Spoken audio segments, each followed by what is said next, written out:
पहला पाठ प्रेरित चरित अध्याय 16 पद संख्या 1 से 10।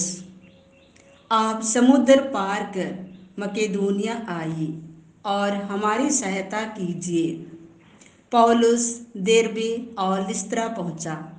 वहां तिमोथी नामक एक शिष्य था जो ईसाई यहूदी माता तथा यूनानी पिता का पुत्र था। लिस्त्रा और इकोनिया के भाइयों में उसका अच्छा नाम था। पौलुस चाहता था कि वह यात्रा में उसका साथी बने।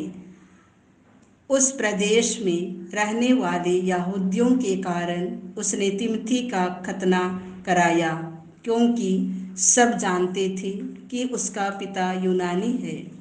वे नगर नगर जाकर यरूशलेम में प्रेरितों तथा पुरोहितों द्वारा किए हुए निर्णय सुनाते तथा उनके पालन का आदेश देते थे। इस प्रकार कलीसियाओं का विश्वास दृढ़ होता जा रहा था और उनकी संख्या दिन दिन बढ़ रही थी। जब पवित्र आत्मा ने उन्हें एशिया में वचन का प्रचार करने से मना किया तो उन्होंने फ्रीजिया तथा गलीलिया का दौरा किया। मिसिया के सीमांतों तक पहुंचकर वे बिथिनिया जाने की तैयारी कर रहे थे कि यीशु के आत्मा ने उन्हें अनुमति नहीं दी। इसीलिए वे मिसिया पार कर त्रोआस आए। वहां पौलुस ने रात को एक दिव्य दर्शन देखा।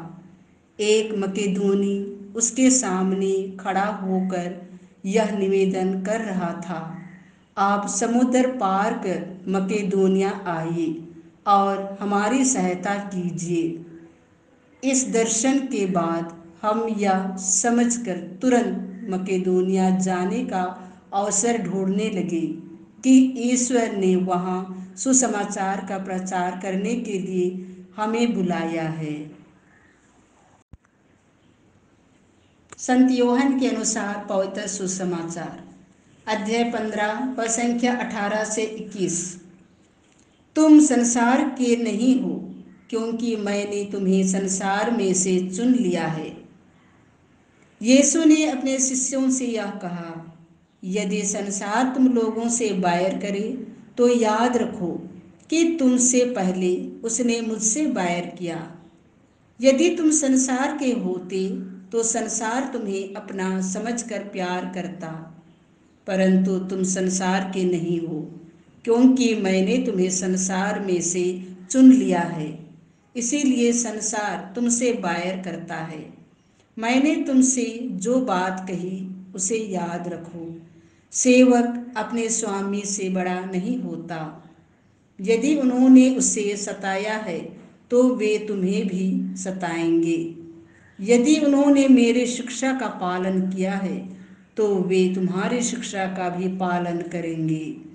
वे यह सब मेरे नाम के कारण तुम लोगों के साथ करेंगे, क्योंकि जिसने मुझे भेजा है उसे वे नहीं जानते।